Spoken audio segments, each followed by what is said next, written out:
किसान भाइयों, आपका स्वागत है अपने चैनल एग्रीकल्चर खेती किसानी पर। मेरा नाम है अविनाश।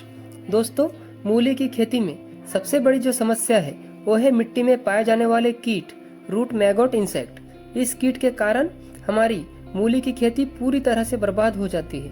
ना तो हम इसे मार्केट में बेच पाते हैं और ना ही खा पाते हैं। हमारा पूरा खर्चा जो हमने अपने फसल के ऊपर किया होता है पूरा बर्बाद हो जाता है। चाहे हम कितनी भी अच्छी वैरायटी लगा ले, चाहे कितना भी खाद का इस्तेमाल कर ले, अगर मैगोट कीट का समय पे समाधान नहीं किया गया तो हमारा पूरा का पूरा फसल ही बर्बाद हो जाता है। किसान भाइयों, रूट मैगोट कीट का पता हमें शुरुआत पे नहीं चल पाता।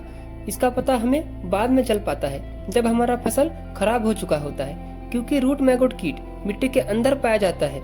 इसलिए हमें ऊपर से तो अच्छा दिखता है, पर मिट्टी के नीचे हमारा मूली का फसल बर्बाद हो चुका होता है। इसलिए किसान भाइयों, इसका निवारण हमें सही समय पर ही कर लेना चाहिए। किसान भाइयों, मूली की खेती में हमें लगाते समय ही इसका निवारण कर लेना होता है। हमें मूली को लगाते समय यदि मिट्टी में खाद के साथ बायर कंपनी की रिजेंट, जिसमें फिप्रोनिल 0.3% GR होता है, इसे 5 से 8 किलो प्रति एकड़ के हिसाब से डालते हैं तो 50% रूट मैगोट कीट का खतरा समाप्त हो जाता है। दोस्तों, 50% इसलिए क्योंकि हम चाहे जितना भी अधिक मात्रा में रिजेंट को डाल दे, इसका असर बहुत ज्यादा दिनों तक नहीं मिल पाता। इसलिए हमें एक बार फिर से डालने की आवश्यकता पड़ती है। किसान भाइयों, जब हमारे मूली के पौधे में छोटे छोटे मूली दिखाई दे, तब सबसे ज्यादा खतरा होता है रूट मैगोट कीट से हमारे मूली को। इसलिए जब छोटे छोटे मूली हमें दिखाई देने लगे, तब हमें इसके उपचार के लिए कीटनाशक डालना बहुत ही आवश्यक होता है। तभी हमें 100% रिजल्ट मिल पाता है।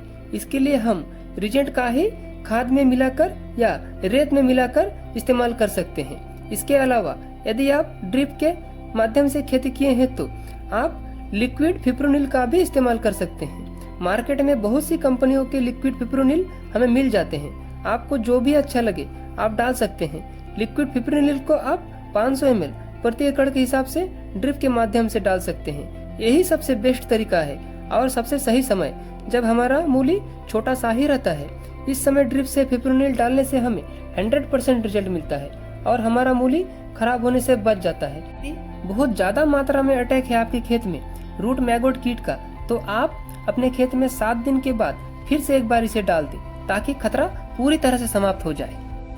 किसान भाइयों, यदि आप ड्रिप से नहीं लगाए हैं तो भी आप रिजेंट का ही इस्तेमाल कर सकते हैं। एक बार लगाते समय और एक बार जब मूली छोटा छोटा दिखाई देने लगे तब। केवल एक बार लगाते समय ही डाल देने से हमारा काम नहीं चलेगा।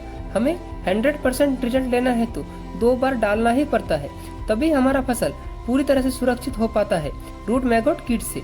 आप चाहे रेत में मिलाकर डालें या फिर खाद में मिलाकर डालें, दोनों ही तरीकों में आपको रिजेंट से बहुत ही अच्छा फायदा देखने को मिलता है।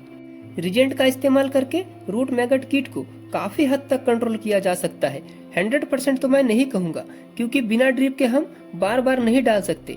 यदि ड्रिप से हो तो मैं 100% बोल सकता हूँ। यदि हम ड्रिप से 2-3 बार लिक्विड फिप्रोनिल का इस्तेमाल करते हैं तो हमें 100% रिजल्ट देखने को मिलता है। हमारा एक भी मूली खराब नहीं होता, जिस कारण मार्केट में बेचते समय हमें इसका रेट भी अधिक मिलता है और हमारा मुनाफा भी अधिक होता है। तो दोस्तों, मैं आशा करता हूँ कि दी जानकारी से आपको मूली की खेती करने में फायदा होगा।